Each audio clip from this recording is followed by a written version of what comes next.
So I've made over $12,000 this month just from selling options. And this is an amazing strategy that anyone could do.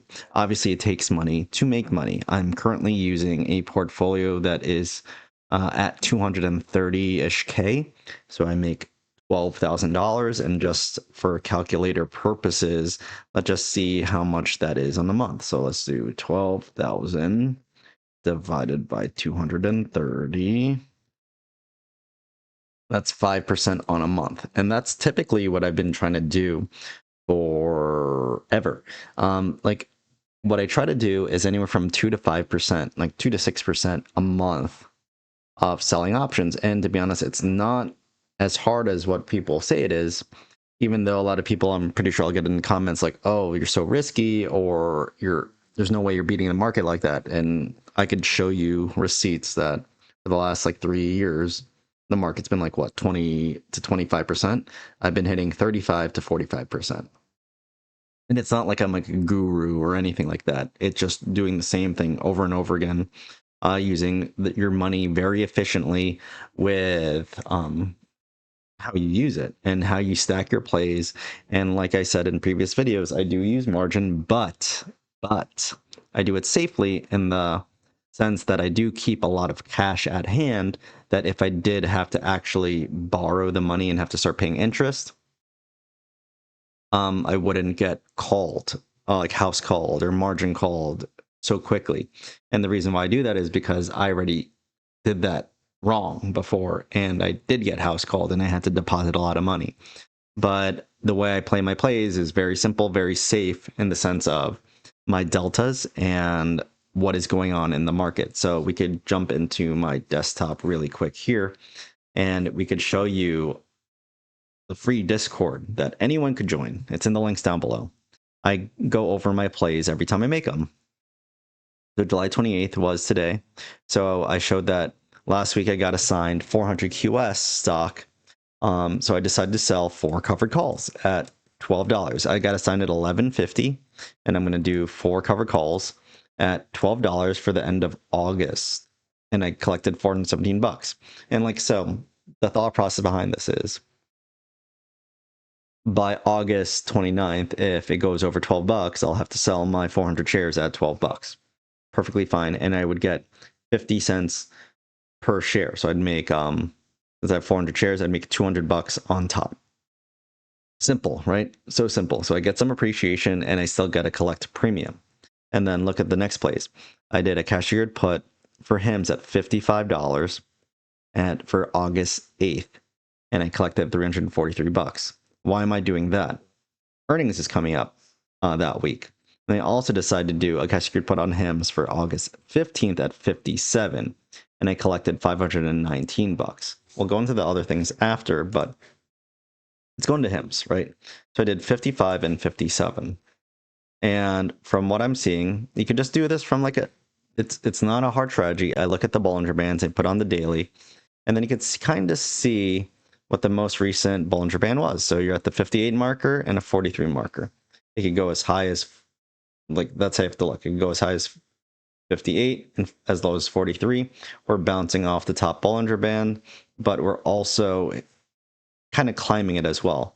As long as we keep bouncing and then we could break above it, it could go really well. Earnings is coming up, and everyone thought that with the Novo Nordisk partnership going awry, HIMS would go down. You have to also remember that earnings included Novo Nordisk, right? So they're going to have all that earnings for this quarter, and then also you have to notice that the people that are very bullish on HIMS, right? They did something very good for the company from my medical aspect, because since I'm a nurse, and they didn't want to get bullied by Novo into using specifically their products. They wanted to let the healthcare providers choose what they wanted to use for the patient safety and see what is best for the patient, right? So in my opinion, HIMS is doing a very good job on that end. So earnings report, sentiment, all that, I believe they're going to do really well, and the stock is going to go up. And like earnings is on the 4th, I believe. I'll have to, yeah, is on the 4th. So we will see how it moves from there. but I do believe it'll go up higher. So I have the August 8th and August 15th. It's fine if I get assigned, to be honest, because I do believe this is going to consistently go up. I believe it's like a $60, $70 stock. So I do believe it's going to go up. I don't mind doing covered calls as long as it stays within the channel. I'll be able to make money off of it. Super simple. Then we go back in the Discord again. I did another 3 plays, all in the same stock right here. Cash secured puts, Palantir 135 for August 29. 3 contracts, $3.60 per contract, so $360 per contract. I collected $1,077. Why would I do that? So we could look at it again. Palantir, top of the Bollinger Band, right? Earnings is coming up as well. Monday, August 4th. Right? Monday, August 4th. Yep. The top of the Bollinger Band is 163, and we are not hitting it yet. Bottom is 129. I'm okay with anywhere, if Palantir dropped anywhere from this 146 range to this bottom Bollinger Band, I'm very cool with buying Palantir at those levels. That's why I chose somewhere in between. I chose 135. 135 is like right in between that Bollinger Band. If it hits it, cool. If I have to buy it, fine. I believe this is a $200 stock this year, $300 stock eventually. So, and like if you've been following me, I have a big holding of Palantir, and they are paying those juicy premiums, so why not take advantage of it? And like, to be honest, I do believe that Palantir will have a really solid earnings. It will go up to probably the 170s, high 160s, mid 170s, and I believe there's going to be a lot of profit taking, but I don't believe it's going to drop lower than probably like 149. Like I don't think it'll just drop below that. Like like maybe 146, the lowest. I just don't think it'll drop that far, because it's going to be bought up. People are going to see it as a discount, and people are just going to want to buy it up once again. And then going back in Discord again, just for July, if you count up all my sold options, I'm up $12,483 for July. And I also saying I might stop here, or I could close out some plays by Friday, because I have a few plays that are going to expire this Friday. If they get to like certain points where like I know they're going to expire worthless, or if I want to close them out if they're too close or anything like that, and free up money, I could do that and make some splash plays to get this up to like the all-time high. My all-time high, I believe, is like my all-time best. I mean, is like right at 13,000.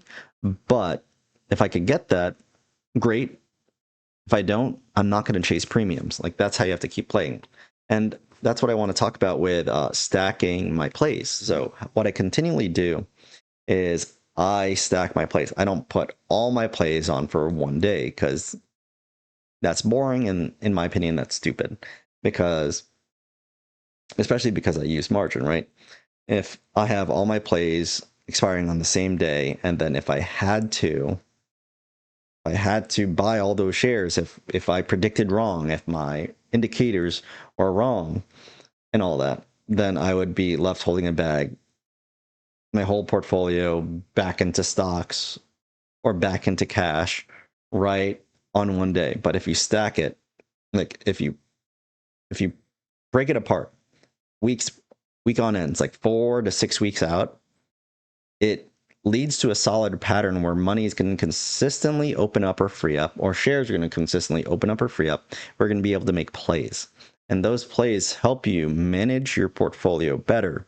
Maintenance is key for your portfolio. That's how you make it grow. And then the next question that I also get is like, whenever I do cash secured puts and covered calls, yeah, I see the buying power go up, but how come my portfolio value hasn't gone up? That's simple. Yes, the buying power will immediately go up once you make the play, because it'll go right into your buying power, but it won't go up until expiration date. Because even though you get the 100% of the buying power right away, the way options work for selling options, from that one day to say you did like a 30-day out, you're going to slightly keep getting the percentage upward, upward, upward, upward until you hit 100% on the day of expiration. And on that day, you will see the full profit, the full income reflected on your portfolio. So that's really it. This is what I've been doing for the last few years, but I've really just honed in on it this year, like this year and the last 2 years, where it's just making my portfolio blow up. So this is what I do. This is what I believe everyone should be doing with at least a little bit like a small part of your portfolio, because it is a great way to grow it. And that's it. So this is my thought process around the wheel strategy.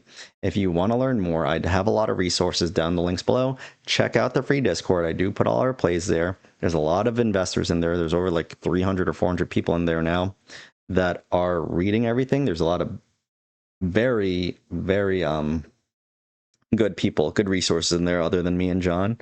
Check out the links down below. I got some courses, got some resources in there. So just check it out. Thanks for watching. I'll see you guys very soon. Peace.